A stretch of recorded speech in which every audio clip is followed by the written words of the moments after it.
এক ছিল রাখাল, তার নাম হলো গোপী। তার কাজ ছিল প্রতিদিন নিজের বাড়ির গরুগুলোকে মাঠে চরাতে নিয়ে যাওয়া। সারাদিন মাঠে গরু চরানো এবং সন্ধে হয়ে গেলে নিরাপদে তাদেরকে নিয়ে বাড়ি ফিরে আসা। রাখাল ছিল অত্যন্ত চঞ্চল স্বভাবের এবং হাসি খুশি। রাখাল সব সময় দুষ্টুমি করত না এমন একদিনও ছিল না। গ্রামের সবাই তাকে ভালোবাসতো, কিন্তু মাঝে মাঝে তার এই দুষ্টুমি মানুষকে সমস্যায় ফেলতো। সে ভাবতো, এমন কিছু মজা করা যাক যাতে সবাই ভয় পেয়ে যায় আর আমি হেসে গড়াগড়ি খাই। প্রতিদিনের মতোই একদিন সকাল সকাল গোপী গরুগুলোকে নিয়ে মাঠে চরাতে নিয়ে গিয়েছিল। তখন দুপুরবেলা। গরুগুলো কেউ ঘাস খাচ্ছিল, কেউ এপাশ ওপাশ ঘুরছিল, কেউ ঘুমোচ্ছিল। গোপীর হাতে কোনো কাজ ছিল না। সে ভাবতে লাগলো, কি করা যায়। ভাবতে ভাবতে তার মাথায় এক দুষ্ট বুদ্ধি এলো। হঠাৎ করে সে জোরে চেঁচাতে লাগলো, বাঁচাও বাঁচাও বাঁচাও, বাঘ এসেছে, বাঁচাও, কে কোথায় আছো? বাঘে আমার গরুগুলো খেয়ে নিল গো, তাড়াতাড়ি আসো, বাঁচাও বাঁচাও, কেউ নেই, সাহায্য করো। তার চিৎকার শুনে গ্রামের সব লোক একসঙ্গে জড়ো হলো। শুনেছো, মনে হচ্ছে গোপী খুব বিপদে পড়েছে, ওকে বাঁচাতে হবে। হ্যাঁ হ্যাঁ, ওর গরুগুলোকে বাঁচাতে হবে। হ্যাঁ চলো চলো, ওর গরুগুলোকে বাঁচাতে হবে, তাড়াতাড়ি চলো। তারা হাতের কাছে যে যা পেল তাই নিয়ে ছুটতে লাগলো। কেউ নিল লাঠি, কেউ নিল কুড়াট।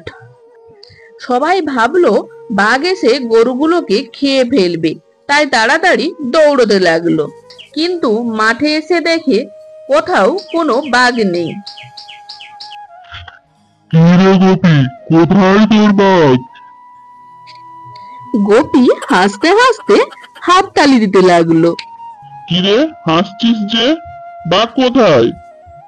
গোপী হাসতে হাসতে বলল, আরে তোমাদের সঙ্গে একটু মজা করছিলাম, দেখলাম তোমরা কত তাড়াতাড়ি আসো। এই বলে সে আবার হাততালি দিতে লাগলো। লোকেরা খুব রেগে গেল। তারা রেগে গিয়ে বলল, এভাবে কেউ মজা করে গোপী?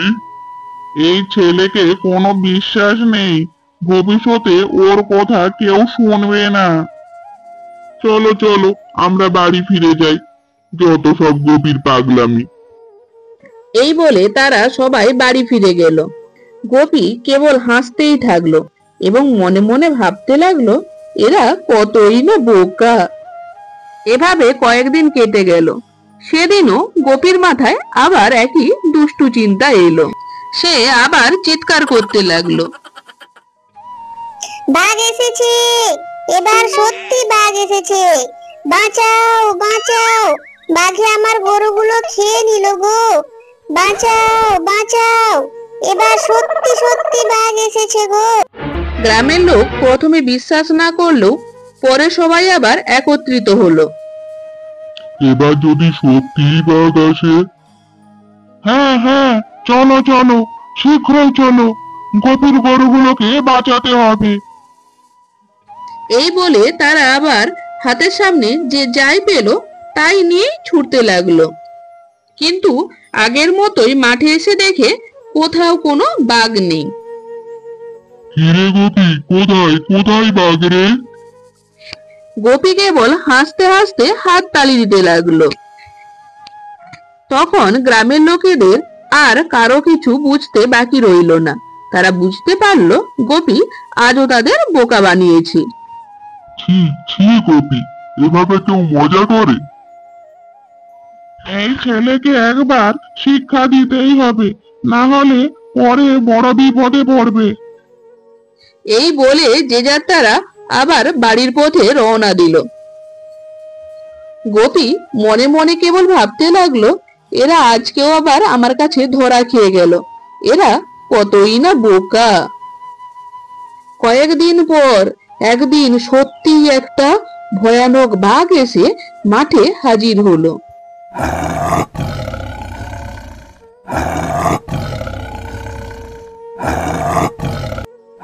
রাখাল তো খুব ভয় পেয়ে গেল। সে বুঝতে পারলো এবার তার দুষ্টুমির ফল ভোগ করতেই হবে। সে চিৎকার করতে লাগলো, বাঁচাও বাঁচাও, কে কোথায় আছো সাহায্য করো, বাঁচাও বাঁচাও, এবার সত্যি সত্যি বাঘ এসেছে গো, বাঁচাও।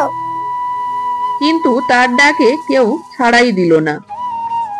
দেখেছো দেখেছো দাদা, আজও আবার গোপী দুষ্টুমি শুরু করলো। আমরা আর কেউ যাব না, রোজ রোজ আমাদের বোকা বানানো। এই বলে তার ডাকে আর কেউ সাড়াই দিল না। আর সেদিকে বাঘ প্রথমে এক এক করে সব গরুকে মারলো এবং পর্দাদেরকে খেতে থাকলো। রাখাল চোখের সামনে সব এক এক করে হারাতে থাকলো। তার প্রিয় গরুগুলো, তার দায়িত্ব, তার বিশ্বাস সবই হারিয়ে ফেললো। শেষে গোপী কাঁদতে কাঁদতে বাড়ি ফিরে এলো। এবার সে সত্যিই খুবই অনুতপ্ত। সে সবাইকে বলল, আমি ভুল করেছি, তাই ক্ষমা চাচ্ছি। আমার মিথ্যে বলার কারণে তোমরা আমার উপর বিশ্বাস হারিয়েছো, আর আমি আজ সবই হারালাম। মিথ্যে একবার বললে কেউ বিশ্বাস করে, দ্বিতীয়বার বললে সন্দেহ করি, কিন্তু তৃতীয়বার আর বিশ্বাস করি না। বিশ্বাস ভাঙা সহজ, কিন্তু ফিরে পাওয়া অনেক কঠিন, বুঝলে বাবা? রাখাল সেই থেকে প্রতিজ্ঞা করলো যে জীবনে আর সে কখনো মিথ্যে বলবে না। সে বুঝতে পারলো সত্যের শক্তি আর বিশ্বাসের মূল্য। তাহলে বন্ধুরা, আমরা কি শিখলাম? আমরা শিখলাম যে মিথ্যে কখনোই দীর্ঘস্থায়ী হতে পারে না। একবার মিথ্যে বললে কেউ বিশ্বাস করতে পারে, কিন্তু বারবার তা বললে বিশ্বাস হারিয়ে যায়। তার সত্যিকারের বিপদে পড়লে কেউ পাশে থাকে না। রাখালের মতো আমরাও যদি কখনো মিথ্যে বলি, তাহলে সাময়িক মজা পাবো হয়তো, কিন্তু এক সময় সেই মজা জীবনে বড় ক্ষতির কারণ হয়ে দাঁড়াতে পারে। তাই আমাদের উচিত সবসময় সত্য কথা বলা, সৎ থাকা এবং অন্যদের বিশ্বাস ভাঙা নয়।